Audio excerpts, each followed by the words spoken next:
Between March and July 2014, we made our own sci-fi film. It was conceived as a tribute to all those 1950s B-movies.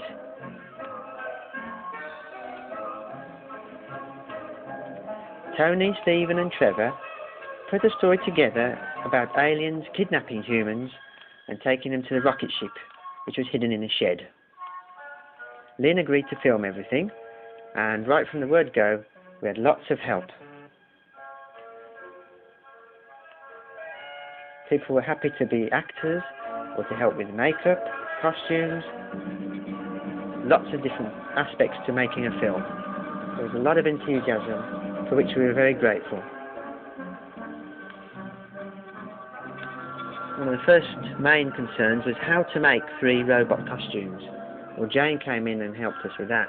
She did lots of designing and improvising, and we got lots of silver material from the market. She really sorted that out. Laura was extremely helpful too. She came and helped do all sorts of costume designing, different pieces. She had help for sound and just everything you can think of. And great special effects courtesy of Chris, who really put in an enormous effort.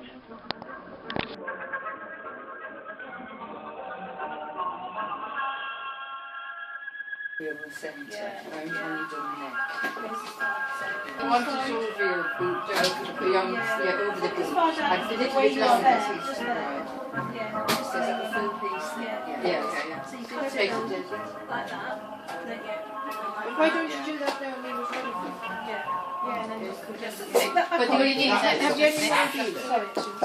Only what we've got there, I think. Where'd you get from? Well, it's given to us, bits of cardboard. Good stuff, isn't it? We'll see if we can find some more. Actually, I think Laura may have brought these in. Everyone's the same. That's the shoulder pad, the piece anyhow. So while work on the costumes was in progress, Steve and Trevor had been busy building the set. And this comprised a big control panel filled up with old computers and speakers and keyboards and all sorts of stuff. Then the rest of the studio was more or less turned into the interior of the spaceship. We had a corner which was for dressing, and everyone just dived in. Janine came to help us with the costumes as well, but Jane was just fantastic. She sorted everything out to do with that, and we could tell that things were falling into place as this stuff was being done, because it had spontaneity, creativity, and you could just see that it was going to be good.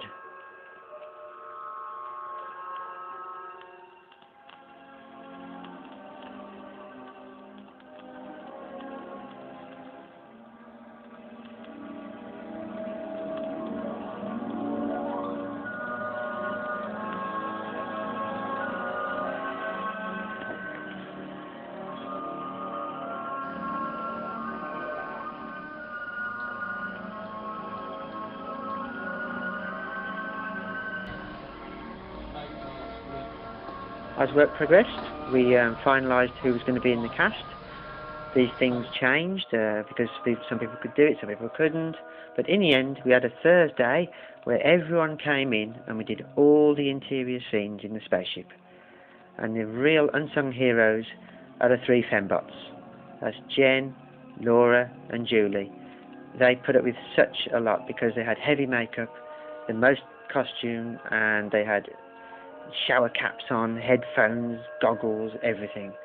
And yet they never complained once. They did all the stuff they were asked to do. Adela came in. She was our Spike character, the heroine. She was wonderful. And the teamwork and enthusiasm on that day, you just couldn't ask for more. It was great.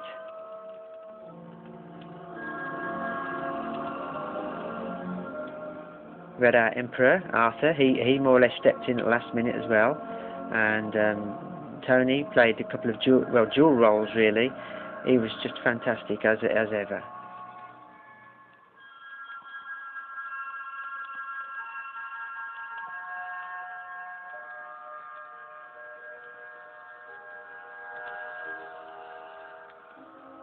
Our really good friend Dominic came up all the way from London, especially for the day. To be our captain. Laura from the Central School of Makeup gave him a wonderful alien look, and he put real gusto into his role. He made up alien dialogue, and he did all the actions, and he screamed, and he just went for it. It was fantastic. So we'll always be grateful for Dominic for that effort.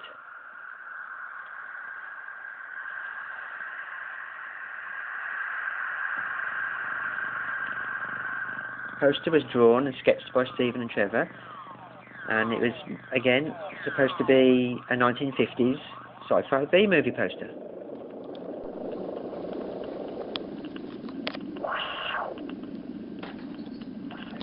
There was a great comedic turn from Lorna. She came in and played an alien technician.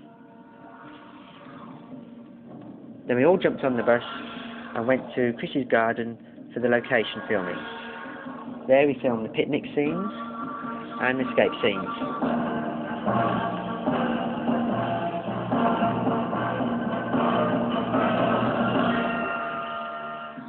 Steve had a blast. We all did. We had to put up with soaring and dogs barking and bees and rain showers, everything you can think of. But we muddled through, and again, the teamwork and camaraderie, we got a lot of stuff done that day.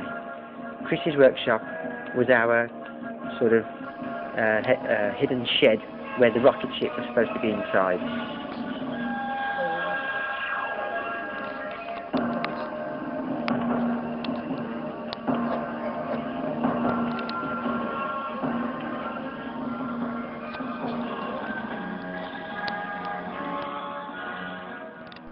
The genesis for this story came from Steve, when he showed us all how to move objects from one basket to another, to sort them out, moving them across, like acting as if he was a sort of like a human crane. And we've tried to think, how could we incorporate that into a story? And the answer was that by moving all these objects across, you were producing fuel for the rocket ship, for the aliens to escape from planet Earth. And so that's how that got started.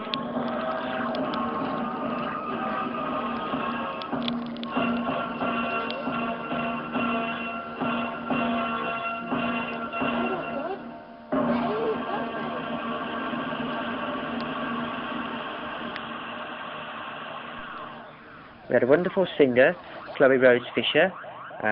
Again, she had some great makeup from Laura, and she sang us a wonderful title song, which was like an old-fashioned ballad, and we just threw the lyrics together, roughly telling the story of the mist. Stephen started the poster off by sketching rough circles and shapes, just positions for the characters to fit onto the poster, and that enabled Trevor to go over that then and fill in the fine details, try to get a bit of a representation of the faces. So a nice old-fashioned poster drawn in an old-fashioned way.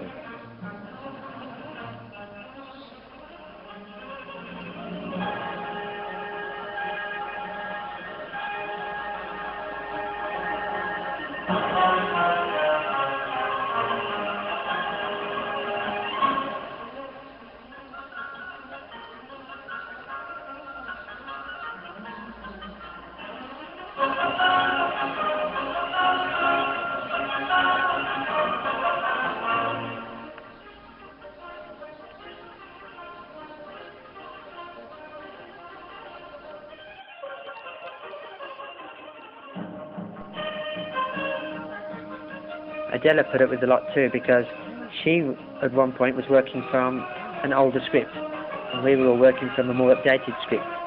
So it's another one of the many problems we had to overcome. Another problem we had to overcome, which we managed to do thanks to Chris, was the fact that we bought a fog machine, a disco fog machine, and to make our mist, and then found out that we didn't have a remote control for it. So Chris sort of bypassed the circuit or whatever magic he performed on it, and he got it working. So hats off to him.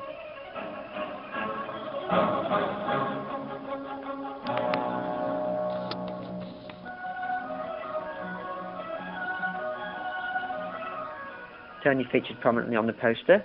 After all, he helped write the story, and he's the main character, Pops.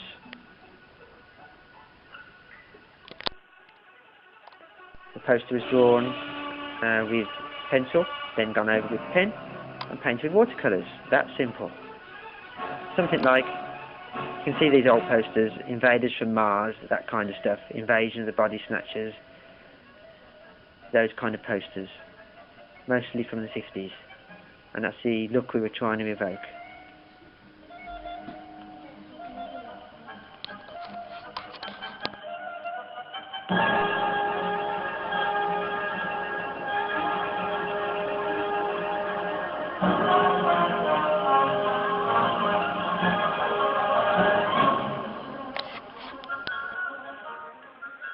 Rowan Leonard came in and did a lot of makeup for us as well. She worked wonders, really, with us all. She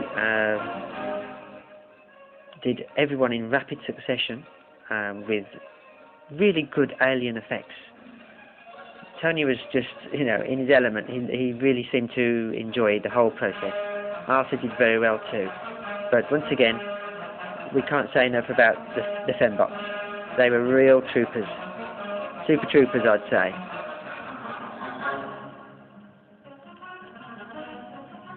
Chris built the miniature set, the garage and the rocket ship. The rocket ship actually came from an old bedpost, a shaped piece of wood. And that was key to it as well, because we wanted a miniature effect. But it was great having all the interior of the spaceships all in one place at the studio. It worked out very well indeed.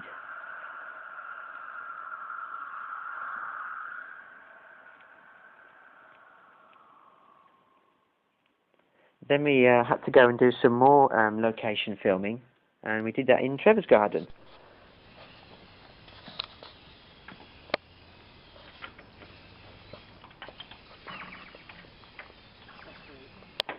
Of course, we had the fog machine there working. Chris was there to assist us with that. Luckily we had a sunny day, and we were able to fill in all the gaps that we had at that point. With people's situations, we understand that. We've had to find someone to fill in for us, and luckily Judy stepped in, and of course Robin was there too. We were all playing the abductees, if you like, that's the right word, and we captured lots of nice sort of atmospheric mist shots in Trevor's garden.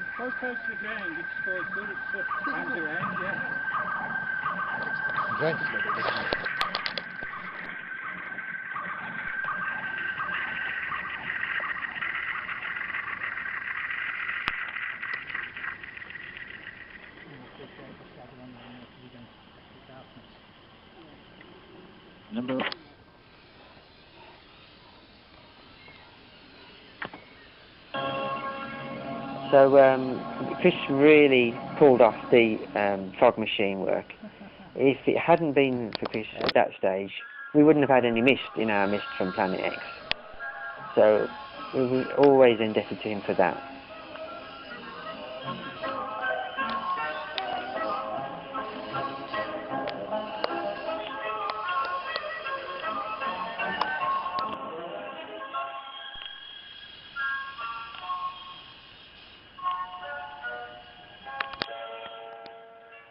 Then we had a funny moment where we're supposed to have debris fall on us as the rocket ship takes off.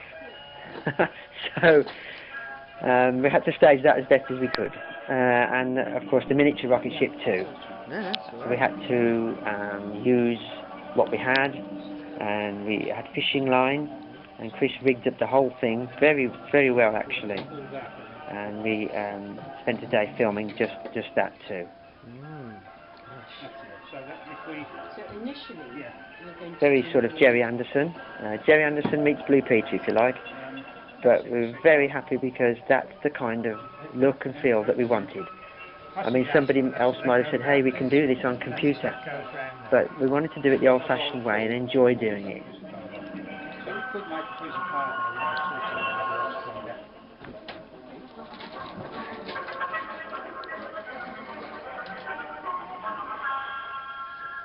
Rogers eat your heart out.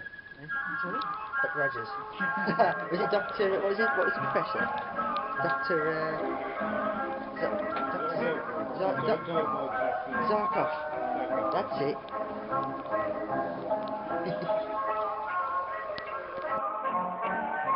Yeah, that's it. You'll be able to see the nose of the ship. Just go and let's see what happens. Okay. Put it back in again, Chris. And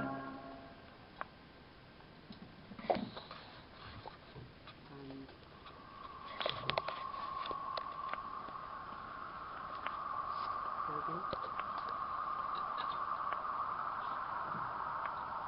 And that kind of brings us together. So finally the mission from Planet X was completed, and we have to say a lot of people really did a great job for us, and without them obviously we wouldn't have had a film. So it's thanks to all these wonderful people giving up their time voluntarily, coming in, having a laugh and just getting stuck in, and that's how come we've ended up with a film. So hats off to everyone really. Everyone did the best. Really, they were the best. It was fantastic. And we can't wait to do it all again.